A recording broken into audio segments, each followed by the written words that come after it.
راستے میں چلتے چلتے اس دیہاتی کو، اس گھوڑے والے شخص کو کسی اور شخص نے آواز دے کے پوچھا کیا گھوڑا بیچتے ہو؟ اس نے اسے بھی کہہ دیا ہاں بیچتا ہوں۔ آواز دینے والے نے پوچھا کتنے کا بیچتے ہو؟ اس کا سودا جتنے میں میرے آقا سے ہوا تھا اس سے زیادہ رقم اسے بتائی کہ اتنے کا بیچتا ہوں۔ دوسرے شخص نے کہا ہاں آؤ میں اتنے کا ہی خرید لیتا ہوں، گھوڑا مجھے دو، رقم لے لو۔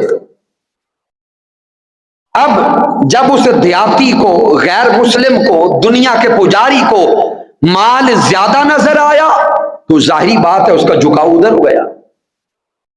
وہ میرے آقا علیہ الصلوۃ والسلام کو پیچھے سے آواز دے کے کہتا ہے کہ اگر آپ نے گھوڑا خریدنا ہے تو رقم یہ ہے، قیمت یہ ہے جو زیادہ قیمت اب بتا رہا تھا، اگر آپ نہیں خریدتے تو میں اس کو بیچنے لگا۔ تاجدار کائنات نے اس کی آواز سنی، رک گئے۔ میرے آقا نے فرمایا تیرا میرا سودا تو پہلے اتنے میں ہو چکا ہے، اتنے میں ہو چکا ہے، اور تجارت کا یہ اصول ہے کہ بے پر بے نہیں ہوتی، سودے پر سودا نہیں ہوتا۔ میرے آقا نے فرمایا تیرا میرا سودا طے پا چکا ہے، اب تو بیچ نہیں سکتا۔ لیکن وہ غیر مسلم بھی تھا، دنیا کا پجاری بھی تھا، وہ منکر ہو گیا۔ وہ کہتا ہے آپ کا اور میرا تو سودا ہی طے نہیں ہوا۔ تو اب سامعین محترم معاملہ عجیب ہو گیا، وہ تکرار پہ اتر آیا۔ دائیں بائیں کے لوگوں نے جب آواز سنی تو لوگ اکٹھے ہونے لگے۔ میرے آقا تاجدار کائنات فرماتے ہیں تیرا میرا سودا طے پا گیا، اور وہ کافر کہتا ہے کہ سودا نہیں ہوا۔ اب وہ کافر گھوڑے والا میرے محبوب سے کہتا ہے کہ اگر آپ سچے ہیں تو گواہ لائیں۔ یہ نقطہ سمجھنے والا ہے۔ وہ آقا علیہ الصلوۃ والسلام سے کہتا ہے کہ اگر آپ سچے ہیں تو گواہ لائیں۔ اور جب اس کا اور میرے آقا کا معاملہ طے پایا تھا اس وقت تو اور کوئی بندہ ہی نہیں تھا، گواہ کہاں سے آتا؟ تو وہ سمجھ رہا تھا کہ میں چالاکی سے نکل جاؤں گا۔ وہ تاجدار کائنات سے گواہ مانگنے لگا، تکرار بڑھنے لگی۔ اتنے میں چلتے چلتے حضرت خزیمہ وہاں پہنچے۔ حضرت خزیمہ وہاں پہنچے، آپ نے معاملہ دیکھا کہ وہ کافر شخص تاجدار کائنات سے اس خریداری پر اور سودے پر گواہ مانگ رہا ہے، ادھر اس نے میرے آقا سے گواہ مانگا۔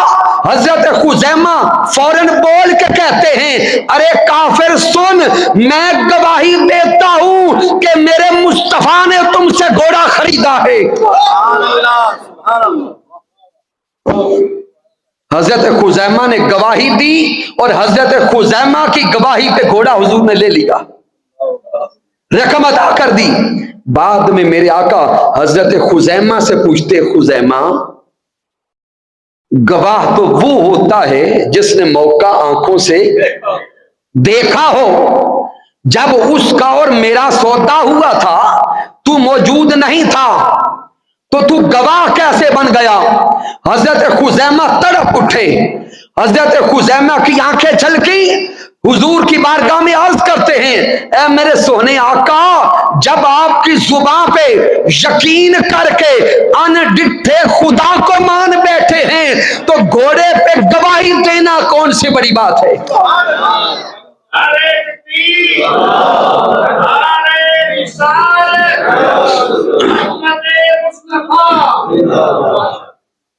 تو حضرت خزیمہ رضی اللہ تعالیٰ عنہ حضور کی بارگاہ میں عرض کرتے ہیں سونے آقا علیہ الصلوۃ والسلام، ہم تو آنکھوں سے دیکھ دیکھ کر خداؤں کو ماننے والے تھے، ہم تو دیکھ کر بارش مانگتے، اولاد مانگتے، آپ تشریف لائے، آپ نے زبان اقدس سے فرمایا قل هو اللہ احد اللہ الصمد لم یلد ولم یولد، اے سونے آقا نہ ہم نے اپنی آنکھوں سے رب کائنات کو دیکھا، نہ ہم نے اپنی آنکھوں سے یوم قیامت کو دیکھا، نہ ہم نے اپنی آنکھوں سے فرشتوں کو دیکھا، نہ قرآن کو آتے دیکھا، نہ جبرائیل کو پڑھتے پڑھاتے دیکھا۔ سونے آقا آپ نے زبان سے فرمایا کہ وہ رب ہے، ہم مان گئے کہ وہ ایک ہے۔ آپ نے فرمایا قیامت ہے، ہم مان گئے قیامت ہے۔ آپ نے فرمایا فرشتے ہیں، ہم مان گئے فرشتے ہیں۔ سونے آقا ہم نے بس آپ کو دیکھا ہے، آپ کی زبان سے سنا ہے، ہم صرف آپ کو جانتے ہیں اور کسی کو نہیں جانتے۔ نعرہ تکبیر، نعرہ رسالت، نعرہ تحقیق، نعرہ حیدری۔ میرے آقا علیہ السلام حضرت خزیمہ کے اس عمل سے اتنے راضی ہوئے،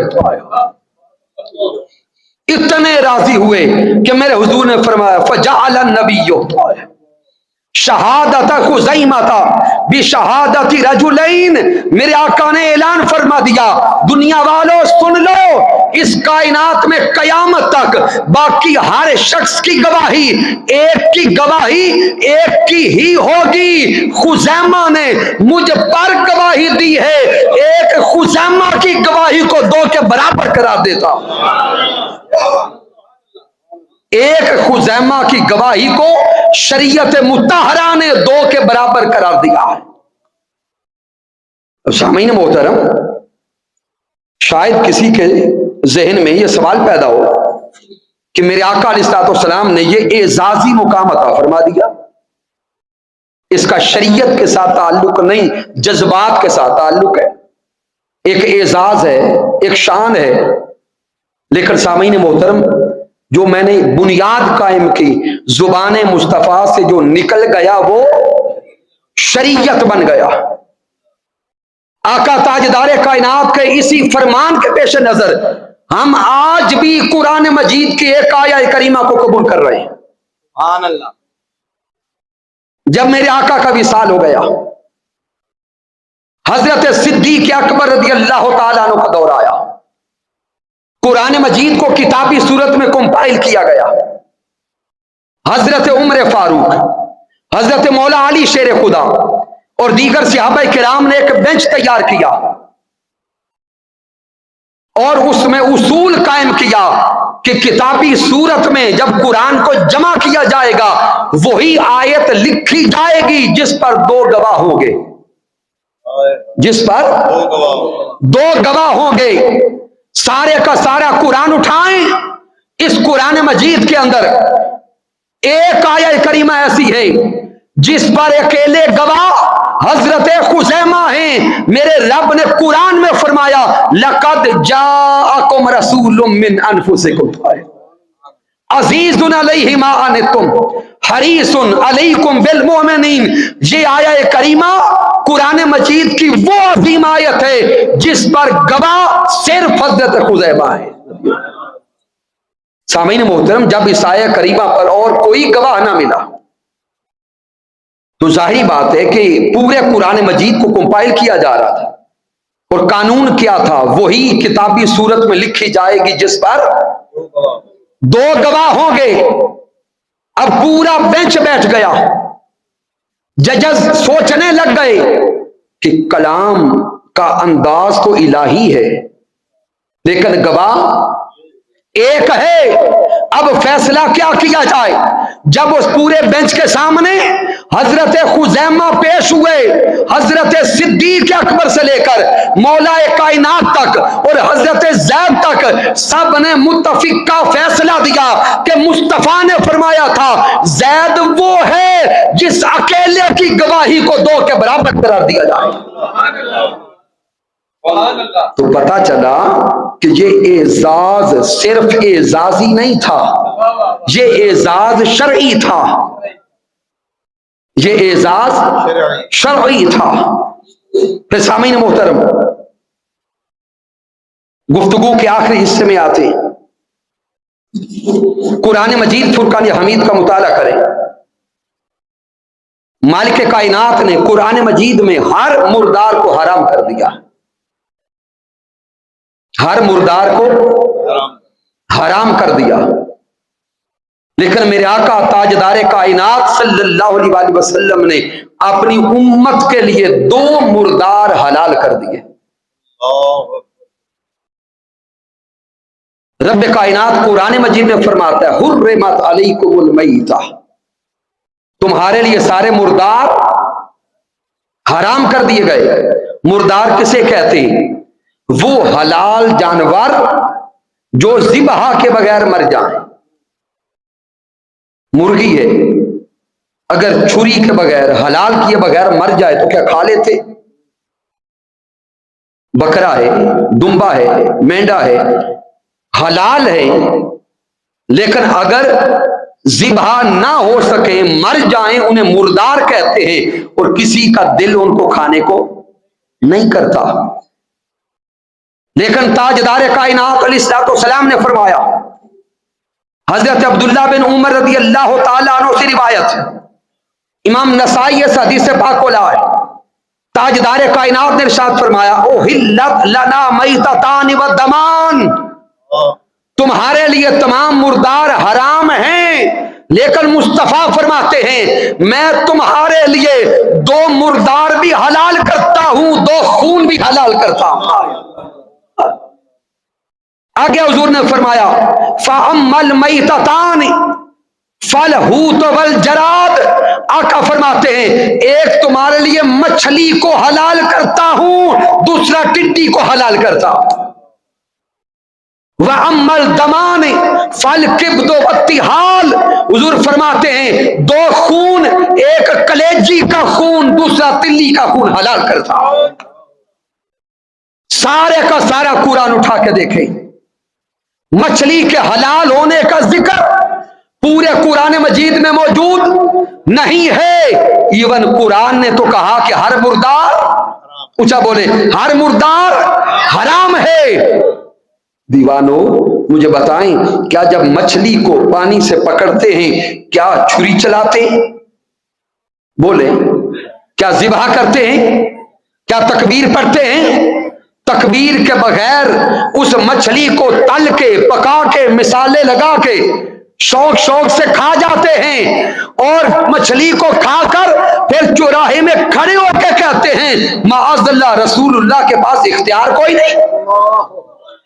ارے مچھلیوں کو شوق سے کھانے والوں، جو میرے مصطفیٰ کا اختیار نہیں مانتا اس کے لیے مچھلی بھی حلال نہیں ہے، چونکہ رب نے قرآن میں فرمایا ہر مردار حرام ہے، میرے مصطفیٰ نے فرمایا میں تمہارے لیے مچھلی کو ذبح کے بغیر حلال کرتا ہوں۔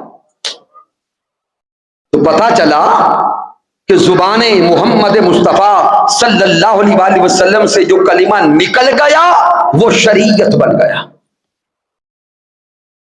آقا علیہ الصلوۃ والسلام کے اختیارات کی تیسری قسم ہے تکوینی اختیارات۔ کیا لفظ ہے؟ تکوینی اختیارات۔ یہ لفظ کون سے ہے جو میرے اللہ نے قرآن مجید میں فرمایا انما امرہ اذا اراد شیئا ان یقول لہ کن فیکون، جو رب کائنات نے قرآن میں فرما دیا کہ میں مالک الملک ہوں، جسے چاہتا ہوں بادشاہی عطا کرتا ہوں، جسے چاہتا ہوں اختیارات عطا کرتا ہوں۔ تو جب اختیارات ذات مصطفیٰ کو دینے والا خود خدا ہے تو پھر پوچھنے والا کون ہے؟ کون ہے جو رب سے پوچھے کہ مولا تو نے محبوب کو اتنے اختیارات دیے؟ اس پہ سامعین صرف ایک حدیث پاک دیتا ہوں، درجنوں حدیث مبارکہ ہیں۔ حضرت عمار بن یاسر رضی اللہ تعالی عنہ، آپ کو کفار نے گرفتار کر لیا، تشدد کیا، یہاں تک کہ حضرت عمار بن یاسر رضی اللہ تعالی عنہ کو کفار نے آگ میں ڈال دیا، آگ میں پھینک دیا۔ ادھر حضرت عمار کو کفار نے آگ میں ڈالا، ان کا نصیبہ کمال پہ تھا کہ میرے حضور اس طرف نکلا ہے، تاجدار کائنات نے دیکھا کہ میرا دیوانہ آگ میں ہے، میرا مستانہ آگ میں ہے، میرے محبوب نے دوڑ کے حضرت عمار کو نہیں نکالا، بلکہ تاجدار کائنات آگ سے خطاب کرتے ہیں۔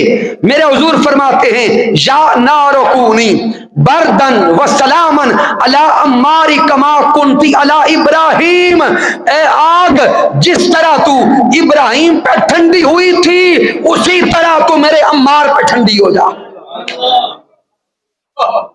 اب سامعین محترم، یہ شان تو اللہ کی ہے، یہ شان اللہ کی ہے جو فرمائے یا نار کونی بردن و سلاما، اے آگ ٹھنڈی ہو جا۔ اصلاً یہ شان اونچا بولے اللہ کی ہے۔ اللہ نے یہی اختیار اپنے محبوب محمد مصطفیٰ کو عطا کر دیا، اور میرے مصطفیٰ فرماتے ہیں اے آگ جس طرح تو خلیل اللہ پہ ٹھنڈی ہوئی تھی اسی طرح میرے عمار پہ ٹھنڈی ہو جا۔ یہ میرے محبوب کے اختیارات تکوینی ہیں۔ پھر آقا تاجدار کائنات نے چاند کو 2 ٹکڑے کیا، یہ اختیارات تکوینی ہے۔ پھر میرے مصطفیٰ نے ڈوبے سورج کو پلٹا دیا، یہ اختیارات تکوینی ہیں۔ پھر میرے مصطفیٰ کی محبت میں ایک خشک کھجور کا تنا بول پڑا، رو پڑا، اس تنے کا کلام کرنا یہ اختیارات تکوینی ہے۔ اینڈ کر رہا ہوں، ساری گفتگو کو ایک مقام پہ سمرائز کر رہا ہوں۔ کافی دیر ہو گئی اس محفل پاک کو چلتے ہوئے، شاید کل کوئی شخص آپ کو ملے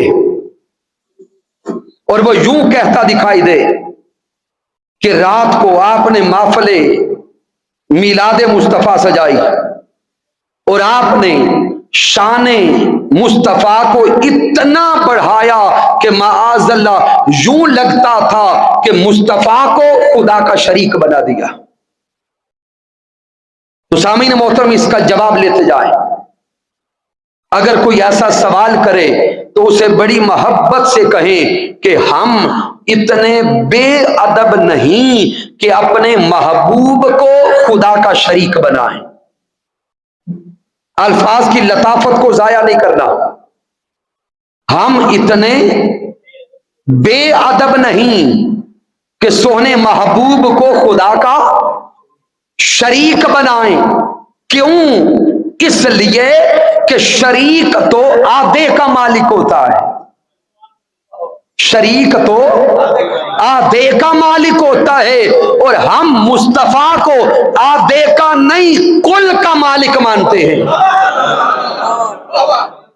ہم اپنے حبیب کو آدھے کا نہیں کل کا مالک مانتے ہیں۔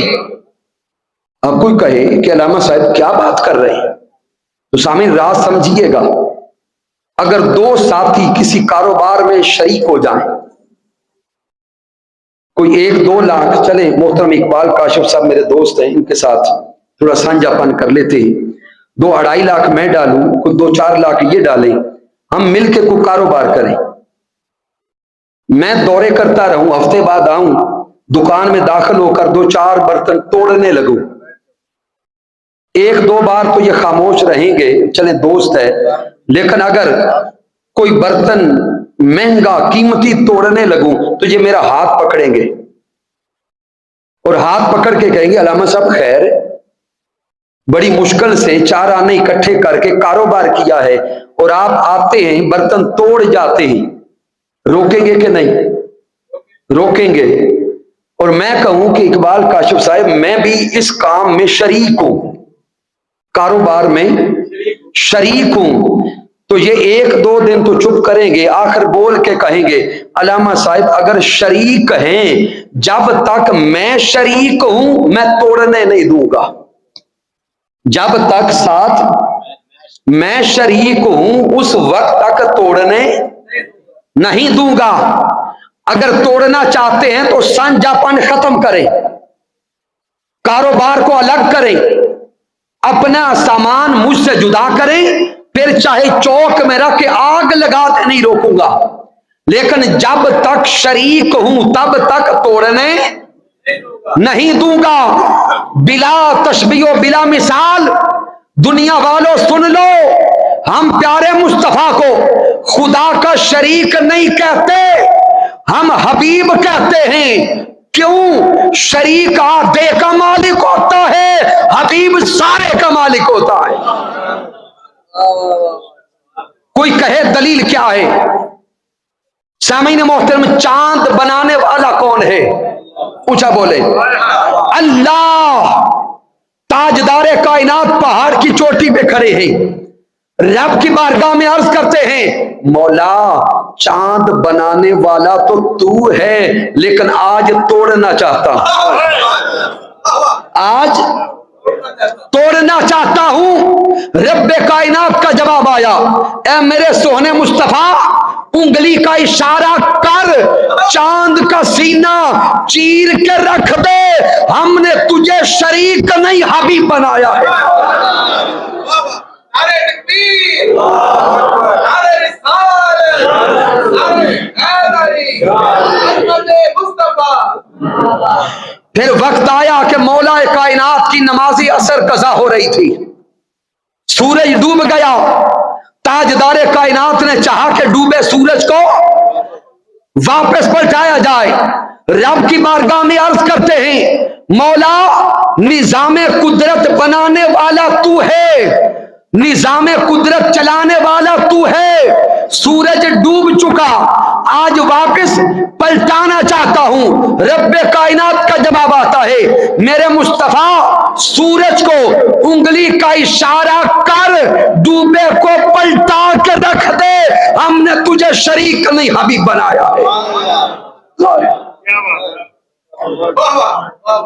پھر سامعین محترم، میرے محبوب نے کفار کو دعوت اسلام دی۔